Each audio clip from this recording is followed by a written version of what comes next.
Hi welcome back to my channel. తో ఈరోజు మనం ప్రిపేర్ చేద్దాం రైస్ రవ్వ ఉప్మా. ఎలా ప్రిపేర్ చేద్దామో చూపిస్తాను మీకు. తో మీకు ఎవరెవరికి ఈ రైస్ రవ్వ ఉప్మా ఎవరెవరికి ఇష్టం నాకు కమెంట్ చేసి తప్పకుండా చెప్పండి. పదండి వీడియోని స్టార్ట్ చేసేద్దాం.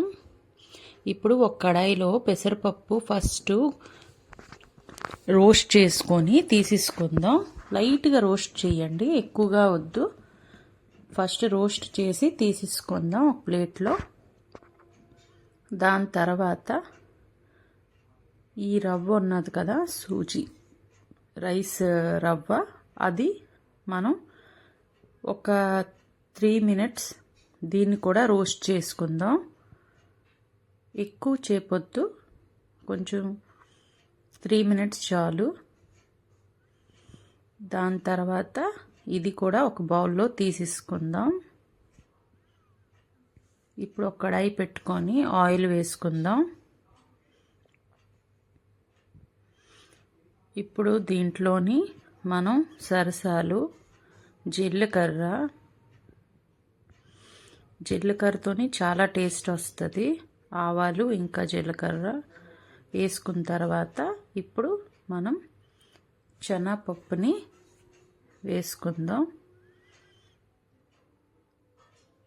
దాని తర్వాత కర్రీ లీవ్స్ కొంచెం ఎక్కువ వేయండి. కర్రీ లీవ్స్ వేసి కలుపుకుందాం ఈ మూడింటిని. ఇది కొంచెం ఫ్రై అయిన తర్వాత మనం ఆనియన్ ఇంకా పచ్చిమిర్చి వేసుకుందాం. కొంచెం ఆనియన్ ఎక్కువే వేసుకోండి, కానీ ఎక్కువగా వేగకూడదు ఆనియన్స్ ఇంకా పచ్చిమిర్చి. అందుకే ముందే శనగపప్పు వేసి వేపేసాను. మళ్ళీ ఇంకోసారి వేపుకుందాం. మా ఇంట్లో అందరికీ ఫేవరెట్ ఇది. మా మమ్మీ చాలా బాగా చేస్తుంటుంది. తో అంతా ఒకసారి మిక్స్ చేసుకుందాం. చూడండి, ఎక్కువ వేగకూడదు ఉల్లిపాయలు.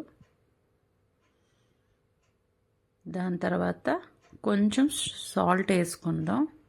కొంచెం ఇప్పుడు వేసుకుందాం, కొంచెం తర్వాత వేసుకుందాం. వాటర్ వేసిన తర్వాత కొంచెం ఆనియన్ కోసం నేను వేసాను. మళ్ళీ ఒకసారి బాగా వేగిపోయిన తర్వాత వాటర్ వేసుకుందాం. చూడండి, ఆల్మోస్ట్ వేగిపోయింది. ఇప్పుడు వాటర్ వేసుకుందాం. నేను 2 cups రైస్ రవ్వ వేసుకున్నాను కాబట్టి 4 cup నేను వాటర్ వేసుకున్నాను. కొంచెం వాటర్ ఎక్కువే అవుతుంది, ఎందుకంటే ఇది రైస్ కాబట్టి. సూజీ అయితే మీకు ఎక్కువ అవసరం లేదు వాటర్. ఇప్పుడు చూడండి, నేను సాల్ట్ వేసాను. ఇప్పుడు మనం చూసుకొని వాటర్లోని వేసుకున్నాం. ఇప్పుడు నేను పెసరపప్పు, వేగించిన పెసరపప్పుని ఇప్పుడు వేసి ఇంకోసారి బాగా కలిపేసుకుందాం. చూడండి, నేను ఫస్ట్ నూనెలోని వేపలేదు, జస్ట్ రోస్ట్ చేసుకున్నాను, డ్రై రోస్ట్. దాంతో ఇప్పుడు నీళ్ళు మరిగినప్పుడే వేసాను. బాగా కొంచెం మరగాలి, ఎందుకంటే పెసరపప్పు శనగపప్పు కొంచెం ఉడకాలి. అందుకోసం ఒక 3 minutes బాయిల్ అవ్వాలి. చూడండి ఎంత చక్కగా బాయిల్ అయిందో. ఇప్పుడు మనం ఈ రవ్వ వేసుకుందాం. కొంచెం కొంచెం వేసుకొని సిమ్ చేసుకొని దీంట్లో కలపాలి. ఓకే ఫ్రెండ్స్, నా వీడియో కానీ నచ్చితే మీరు లైక్, కమెంట్, షేర్ తప్పకుండా చేయండి. సబ్స్క్రైబ్ మీ ఫ్యామిలీ మెంబర్స్ మీరు అందరూ తప్పకుండా చేయండి. ఇంకోటి 5 minutes ఇలాగా సిమ్లో ఉడకాలి బాగా. చూడండి, డ్రై అయిపోతుంది. వాటర్ ఎన్ని వేసుకున్నా డ్రై అయిపోతుంది, ఎందుకంటే ఇది రైస్ కాబట్టి, రైస్ రవ్వ కాబట్టి. బాగా కలుపుకుందాం. సిమ్లోనే చెయ్యాలి. దీని తర్వాత వేడి వేడి నెయ్యి మేదలెల్లి వేసుకొని కలుపుకోండి ఇంకోసారి. ఇంకోటి వేడి వేడి నెయ్యి వేసుకొని మళ్ళీ ఇంకోసారి కలుపుకోండి.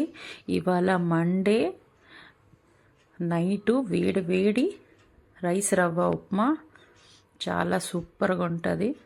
ఇంకోటి ఆల్మోస్ట్ అయిపోయింది. ఎవరెవరికి ఇష్టమో నాకు కమెంట్స్ చేయండి. చూడండి అయిపోయింది. ఇప్పుడు సర్వింగ్ బౌల్లో తీసేసుకుందాం. నేను దేంతో తింటానో మీకు చూపిస్తాను. నా ఫేవరెట్ నేను ఎలా తింటానో, మీరు ఎలా దేంతో తింటారో అది కూడా నాకు కమెంట్స్ చేయండి. ఇంకోటి అయిపోయింది. ఇప్పుడు ఒక సర్వింగ్ బౌల్లో తీసేసుకుందాం. నేను ఫస్ట్ టేస్ట్ చూసి మీకు చెప్తాను ఎలాగుందో.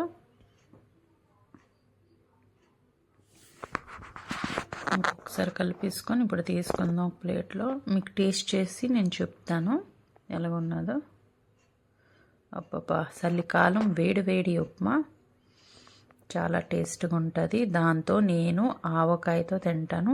అది ఏ ఆవకాయనా పర్వాలేదు, కానీ నేను టమాటా ఊరగాయ ఉంటుంది కదా టమాటోది, ఆ పిక్కలతోని కలుపుకొని తింటే వావ్ సూపర్గా ఉంటుంది.